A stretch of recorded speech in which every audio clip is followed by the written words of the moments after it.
Hello guys! Hello Leo! Welcome dito sa aking channel, Kapalaran 888 Leo. Alamin natin kung anong messages, vibration, gabay energy para sa lahat ng Leo. Ito ay weekly tarot reading. Leo, ano ba ang messages? Gabay para sa inyong lahat sa linggong ito. I hope na makuha mo ang energy.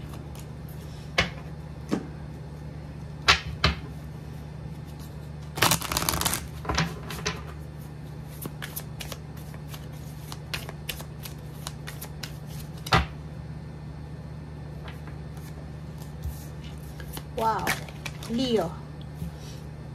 Huwag natin kunin to kasi hindi naman siya. Oops. Okay. Okay, Leo. May good news tayo dito na posibleng matanggap.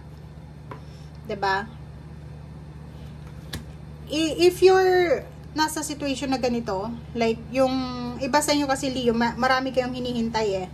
Like, naghihintay ka na yung anak mo makapagtapos ng pag-aaral, tawagan ka, parang Rapunzel to eh. Diba, Rapunzel, naghihintay ka kung sino yung makakapag-save sa'yo, or kung sino yung, or kung may darating ba na tulong, parang ganon. And 1 plus 9 is 10. If ever nandun ka sa sitwasyon na stagnant, sinasabi Leo ng barahan na may endings na to. 1 plus 9 is 10. Balanse. Parating na kung ano man tong hinihintay mo sa linggong ito. Second card is good news. Pwedeng may malaman ka na balita. It's either chismis, balita tungkol sa isang kakilala. Pwedeng nanganak na siya, nagbuntis siya, or posibleng may bago siyang trabaho, may bago siyang bahay, may bago siyang business, or nagte-travel siya, or kung ano man to na balita na matatanggap mo sa linggong ito tungkol dito. Pero, kung isasabay natin tong 34, pwedeng pera to. Pwedeng naghihintay ka. If ever ito, nasa sitwasyon ka ng ganito, Leo. If ever na stagnant yung sitwasyon mo sa usaping pera, and hinihintay mo kung kailan na ba yung breakthrough mo, sinasabi ng baraha, on the way na siya. Di ba? On the way na siya, papasok sa buhay mo. So, kailangan mo ng konti-konti pang pasensya. Okay? Konting-konti na lang na pasensya. And, makukuha mo na. Mamamanifest mo na. Or makukuha mo na. Matatanggap mo na kung ano tong hinihintay mo. Okay. So, itong dalawang barahang ito is a decision making. Take the next step now. Decision.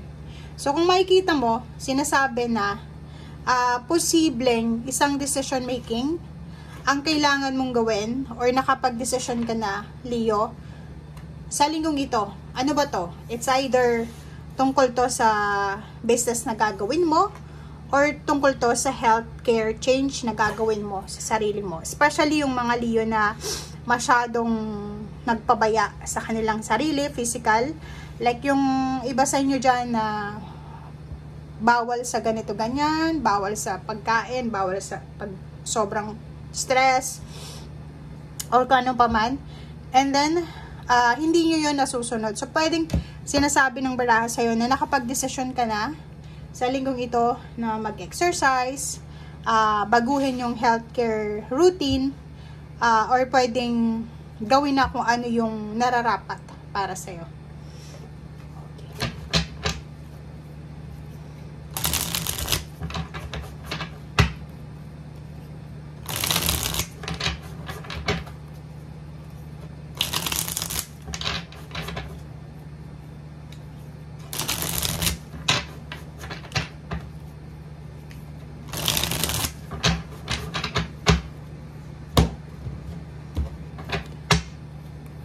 Okay, first card dito is King of Cups. Nakakaloka to. Kasi itong King of Cups is medyo hindi mo kontrolado yung emotion mo sa linggong ito.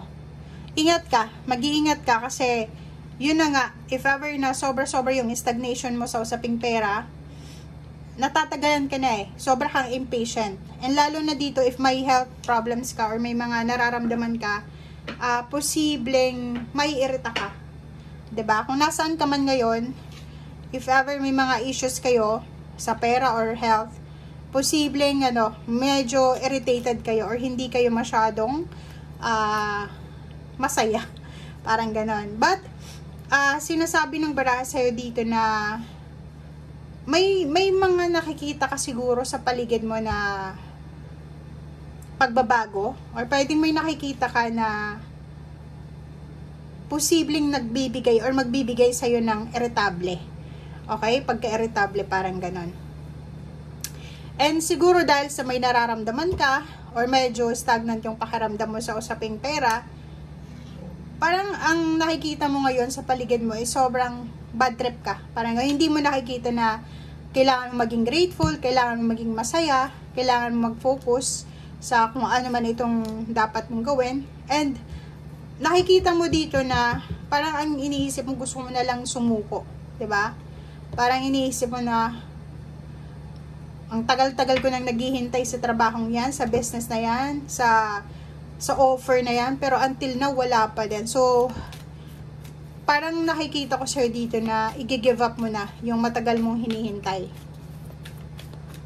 Kaya nga yung sinasabi ng baraha sir dito na kailangan mong maging mapasensya, kasi pag hindi ka naging mapasensya, talagang darating yung ganitong emotion, 'di ba?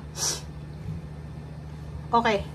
So Queen of Cups, makinig ka sa sinasabi ng intuition mo. Okay? Kasi sabihin man natin, understandable yan kasi fire sign ka, Leo. Ang mga Leo kasi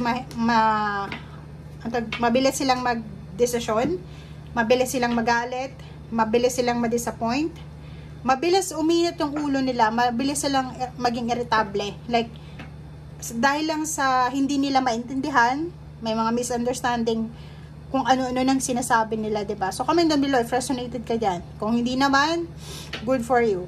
At ng Queen of Cups, sinasabi na kontrolin mo yung emotion mo, lalo na sa relationship. Kasi, pwedeng itong mga discomfort na nararamdaman mo is pwede mong maibaling sa yung karelasyon. Siguro, yung karelasyon mo, wala namang kasalanan sa'yo. Dahil sa problema mo sa pera, madadamay sila sa init ng ulo mo. So, make sure na kontrolado mo ang iyong intuition. Ang inyong emosyon, sorry. Makinig ka sa iyong intuition. Kontrolin mo ang iyong emosyon. Okay? And, bago tayo mag-react, make sure na naintindihan natin kung ano yung nangyayari sa paligid natin.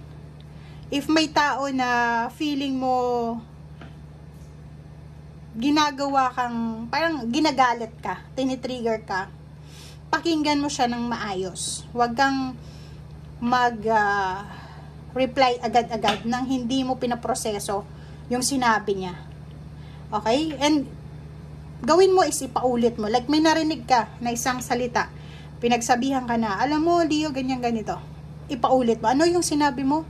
Kasi pag nag-react ka according sa kung ano lang yung naintindihan mo ng una niyang sinabi, doon papasok yung sobrang irritable, magagalit ka, maghuhuramentado ka, and then posibleng malaking away or gulo ito na mangyari. Okay? So yan guys ang sinasabi ng baraha. Thank you and see you again.